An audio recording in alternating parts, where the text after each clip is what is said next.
Welcome back. Now, last year, e-commerce giant Amazon announced its SA store launch for 2024, posing the biggest threat to the dominance of South Africa's largest e-commerce player, Takealot, and traditional retailers. Now, the e-commerce giant had been expected to start operating in South Africa in 2023, but those plans seem to have been delayed. Now, speculation suggests that logistical challenges might be a key factor. The looming question now is how Amazon will navigate the complexities of order fulfillment in South Africa's growing retail market.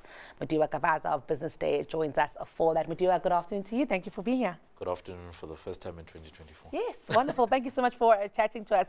Let's talk about the delay. The issue of delay, I think, with Amazon is important because we've been sitting at the edge of our seats for a while now, anticipating it. Do we know exactly why it's taken a while here? And if that speaks to the complexity of the South African market? Well, to be honest, only Amazon could really tell us because no one has deeper pockets than them. Like, they could have thrown money at South Africa a long time ago. And they have had a huge tie-in with South Africa, for a long time. A lot of people don't know, but Amazon Web Services, some of the core products actually came from South Africa as early as 2004. Right, so it's been like a long time. It's not that they look at South Africa and say, oh, new country, but rather it's a country where they look at and say, should we do the e-commerce thing? So over the years, one of the things that, I've found in just talking to a number of experts in the space is that the thinking was that Amazon had shied away from the African continent as a whole, right? Think South Africa, think Nigeria, mainly because of some of your logistical concerns, right? If you're promising same-day delivery, right, Amazon Prime and all of that stuff, right, you need to make sure that your logistics network is on point for you to be able to do that. And if you think about some of the idiosyncrasies of operating in Africa, think about, South Africa has a lot of townships, for example. How do you solve for addressing? When it comes to rural areas, how are you, solving for, last mile delivery in those parts, those types of areas, geographies, that type of thing. And that's not unique to South Africa. That's an Africa-wide problem. So part of the thinking had been the development of infrastructure wasn't at the point where Amazon was willing to actually come in. And then obviously you have to take into considerations things like the buying power of, the African consumer, the South African consumer, how many people are online and all of that, yeah. It's very interesting, Madiwa, and I must also then ask you about the disruption that we are anticipating when they do arrive here, because if we look at Takealot, they've had quite a bit of a head start. They're not profitable yet, which also tells me that it is a scaling story and it is a journey. I'm wondering, Amazon with the balance sheet of Jeff Bezos, I guess, how do they come here and disrupt our market? Well, the nice thing about Takealot is that at least it's got the balance sheet of Naspers, right? So you've got a $100 billion company that is, supporting you behind the scenes. So that's great. But $100 billion is still not, over $1 trillion. So the deep pockets are definitely in favor of Amazon.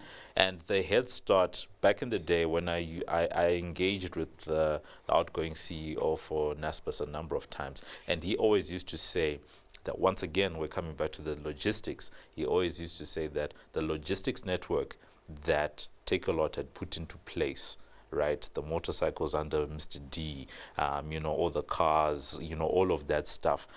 He said that was their biggest, competitive advantage, which is why the biggest curiosity we have is to say, how is Amazon going to attack the logistics piece? Because warehousing, the e-commerce side, all of that stuff, that's normal. We're used to that. But how are they going to actually fulfill? Are they going to do the way that they do it in the US, where they have their own people and they're doing that delivery? Or do they adopt can I call it a third-party model? Karoo has an interesting company called Pickup that does, last-mile delivery on behalf of businesses. Uber, has gone into that business where they're now delivering goods on behalf of businesses. Mr. D itself also does, something like that. So how does Amazon actually come in? Do they invest in their own network?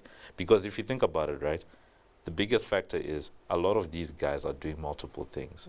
Someone who's delivering on Mr. D is probably delivering on Uber Eats, right? So if you're a courier and especially this gig economy type of courier service, chances are you're working for pickup, you're working for this one and that one, right? Is Amazon willing to lock in gig economy drivers? Are they going to be gig economy drivers, or are they properly enforcing, say, we want 20,000, 10,000, whatever it is, and these are going to be our people? It's very interesting. It sounds like they've got a lot, to figure out as they enter South Africa as a market.